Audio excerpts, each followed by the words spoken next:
Vətən müharibəsi qazisi ehtiyatlı olan kapitan Orucov Vəfadar Gülpaşaoğlu.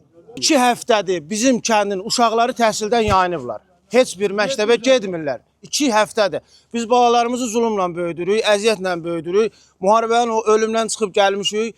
Uşaqlarımıza 5 manat, 3 manat çörək pulu qazanırıq, oxutururuq. Tək mən yox, bütün kənd cəmaatı adından sizə xahiş edirəm ki, bunu işıqlandırın.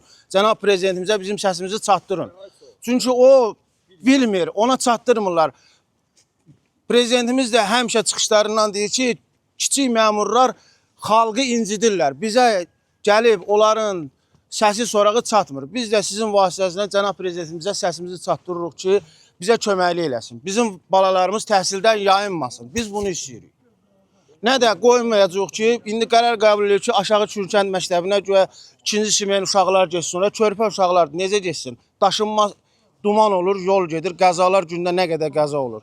İstəmirik ki, balalarımız geçsin, harasa qəzaya düşsün, ölsünlər. Biz bunu zulmla böyürür. Hər evində 2 əskər böyüdür, nə bilim mən, bunun alimi olacaq. Bizim kəndin məktəbindən vətən müharibəsi qəhrəmanı da çıxıb. Ondan sonra vətən şəhidləri də çıxıb, qazilərimiz nə qədər var, alimlərimiz çıxıb. Ondan sonra Respublikanın müəyyən idarələr, müəssisələrində işləyən vəzifəli şəxslərimiz var. Ziyalı yetişdirən kənd olub həmişə bu kənd. Ona görə xahiş edirik ki, bizə bir tədbir görülsün. Gətirsinlər bura konteynerə gedir, birinci sinifə gedir. Ana da bunlardan getməlidir. Düzdür, düşürlər bunlar 2-ci simenə. 2-ci simendən də qaydandan sonra... Yaxşı, saat 7.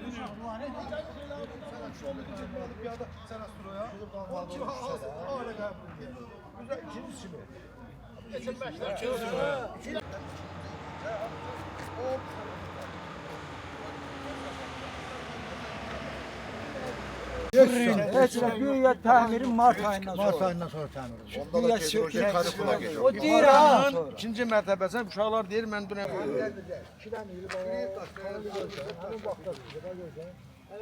Həmin şey orada tutacaq. Eyni vaxtda.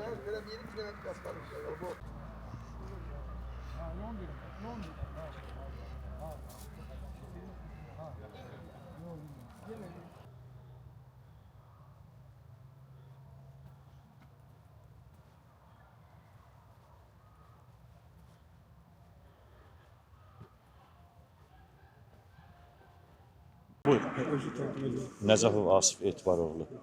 Bizim bu məktəb çox qəzalı bir vəziyyətdədir. Yəni, mən bir valideyn olaraq danışıram. Elə bir ki, qəzalar olduğu halda fövqəladə hallar bağladı. Bizim məktəbi qonşu məktəbə verdilər. Qonşu məktəb bizim məktəbdən də bərbad vəziyyətdə idi. Onu da gəldilər, bağladılar. İndi də daha bir qonşu məktəbə verilir. O da bizdən 15-20 kilo aralıqda bir məsafədə olur. Biz də yəni bir valideyn olaraq çox qorxuruq. Yollar təhlükəlidir. Yəni, mənim öz övladım 1-ci sinifə gedir. Mən üzr istəyirəm, yoldaşım necə geçsin o, yəni gözləsin orada 15-20 kilo məsafədir. Yəni bu cəhətdən biz də başqa kəndlərə istəmirik geçsinlər. Yəni gətirsinlər, palatkasını qursunlar, nə lazımdır onu eləsinlər. Yəni biz də gücümüz çatandan köməklik eləyərik.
Sadıqov Akif Yahyaoğlu, Aşağı Nuxlu kənd sakini.